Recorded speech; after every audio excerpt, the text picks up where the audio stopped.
Guys, അപ്പൊ ഇന്നൊരു mini vlog ആയിട്ടാണ് ഞാൻ വന്നിരിക്കുന്നത്. വൈകുന്നേരമൊക്കെ ആയപ്പോ വിളിച്ചിട്ട് പറഞ്ഞു ഇന്ന് ബസ് കയറിയിട്ടുണ്ടെങ്കിൽ നമുക്കൊന്ന് കറങ്ങിയിട്ട് അവിൽ മിൽക്കൊക്കെ കുടിച്ചിട്ട് വരാന്ന്. പിന്നെ ഞാൻ കേട്ട പാതി കേൾക്കാത്ത പാതി നേരെ പണിയൊക്കെ കഴിച്ചിട്ട് വേഗം ബസ്സിലേക്ക് പോവാന്ന് വിചാരിച്ചു. അങ്ങനെ കയ്യിൽ വണ്ടി ഇല്ലാത്തോണ്ട് നേരെ റെഡി ആയിട്ട് താഴോട്ട് വന്നപ്പോഴോ ബസ് വരാനുണ്ട്, അത് കാണുന്നില്ല. അങ്ങനെ കുറെ നിന്നതിന് ശേഷം എനിക്കൊരു ഓട്ടോ കിട്ടി. അങ്ങനെ ഓട്ടോ പിടിച്ചിട്ട് നേരെ ചീക്കിലോട് എത്തിയപ്പോഴോ നമ്മളെ തമ്പുരാൻ എത്തിയിട്ടില്ല. അങ്ങനെ കുറച്ചു നേരം ബസ് സ്റ്റോപ്പിൽ വെയിറ്റ് ചെയ്ത് നിന്നപ്പോഴേക്കും നമ്മള് തമ്പുരാൻ എത്തിയിട്ടുണ്ട്. തമ്പുരാനിൽ കയറി നമ്മള് നേരെ അന്നശ്ശേരിക്ക് പോവാണ്. പോകുമ്പോഴാണ് നമ്മള് സിറ്റിസൺ ഒക്കെ കണ്ടത്. അപ്പോ സിറ്റിസണത്തെ ഞാൻ വീഡിയോ ഇട്ടിട്ടുണ്ടായിരുന്നു. അന്നത്തെ ഡ്രൈവർ അല്ല കേട്ടോ, ഇന്നത്തെ ഡ്രൈവർ, ആള് മാറിയിട്ടുണ്ട്. അങ്ങനെ നമ്മള് സ്ഥലത്തെത്തി, അന്നശ്ശേരി എത്തിയിട്ടുണ്ട്. ഇത് ലാസ്റ്റ് ട്രിപ്പാണ്. ഇനി നാളെ രാവിലെ 5:45 ട്രിപ്പ് ഉള്ളത്. അപ്പൊ വണ്ടിയൊക്കെ പാർക്ക് ചെയ്യാൻ പോവാണ്. വണ്ടിയൊക്കെ പാർക്ക് ചെയ്ത് നാളത്തേക്കുള്ള ബോർഡൊക്കെ സെറ്റ് ഒക്കെ ചെയ്ത് വെച്ചതിന് ശേഷമാണ് ബസ്സിൽ നിന്ന് നമ്മൾ ഇറങ്ങിയത്. അങ്ങനെ മൂപ്പർക്ക് ഒരു സോഡ സർവത്ത് കുടിക്കണമെന്ന് പറഞ്ഞിട്ട് നമ്മൾ നേരെ അന്നശ്ശേരിയുള്ള ഒരു കടയിലേക്കാണ് പോയത്. അവിടെ എത്തിയപ്പോഴാണ് കണ്ടത് മാങ്ങ ഉപ്പിലിട്ടത്, നെല്ലിക്ക ഉപ്പിലിട്ടത്, ക്യാരറ്റ് ഉപ്പിലിട്ടത്, പേരക്ക ഉപ്പിലിട്ടത്. ഇതൊക്കെ കണ്ടപ്പോ പിന്നെ നമ്മൾ അടങ്ങിയിരിക്കും. ഇങ്ങനെ വേഗം ഒരു മാങ്ങ എടുത്തു തരാൻ പറഞ്ഞ് അതെടുത്ത് കഴിക്കുമ്പോഴാണ് മൂപ്പരുടെ സോഡ സർവത്ത് കിട്ടിയത്. അപ്പൊ അത് കാണുമ്പോ അതിന്റെ ടേസ്റ്റ് എന്താന്ന് നോക്കാനൊരു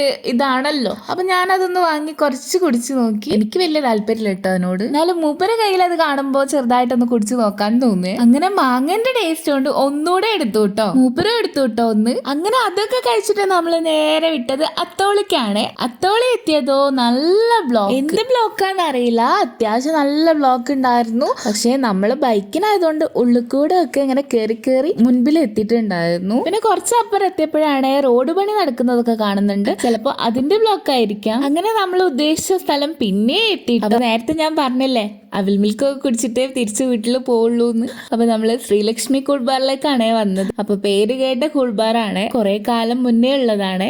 ഇൻസ്റ്റയിലൊക്കെ വൈറലായിട്ടുണ്ടായിരുന്നു. പക്ഷെ ഇത് നമ്മുടെ നാട്ടിലാണെങ്കിലും ഈ ഷോപ്പിൽ ഞാൻ ആദ്യമായിട്ടാണ് വരുന്നത്. അത് കഴിച്ചപ്പോഴാണ് ആലോചിച്ചത് ഇതിനു മുന്നേ നമ്മൾ ഇവിടെ വന്ന് കഴിക്കണമായിരുന്നു എന്ന്. നല്ല അടിപൊളി അവിൽ മിൽക്കായിരുന്നു കേട്ടോ. അങ്ങനെ അവിൽ മിൽക്ക് കഴിച്ചിട്ട് നേരെ കാക്കന്റെ വീട്ടിലേക്കാണ് പോയത്. അങ്ങനെ അവിടെ പോയി കുറച്ചു നേരം ആയുഷിനൊക്കെ കളിപ്പിച്ചിട്ട് കുറേ നേരം സംസാരിച്ചിരുന്നു. അപ്പോഴേക്ക് ഇത്താത്ത ജ്യൂസൊക്കെ കൊണ്ടു തന്നിട്ടുണ്ടായിരുന്നു. അങ്ങനെ അതും കുടിച്ചിട്ട് നമ്മൾ നേരെ തിരിച്ച് വീട്ടിലോട്ട് പോവാണ്. അപ്പൊ ഇന്നത്തെ വീഡിയോ എല്ലാവർക്കും ഇഷ്ടമാണെന്ന് വിചാരിക്കുന്നു.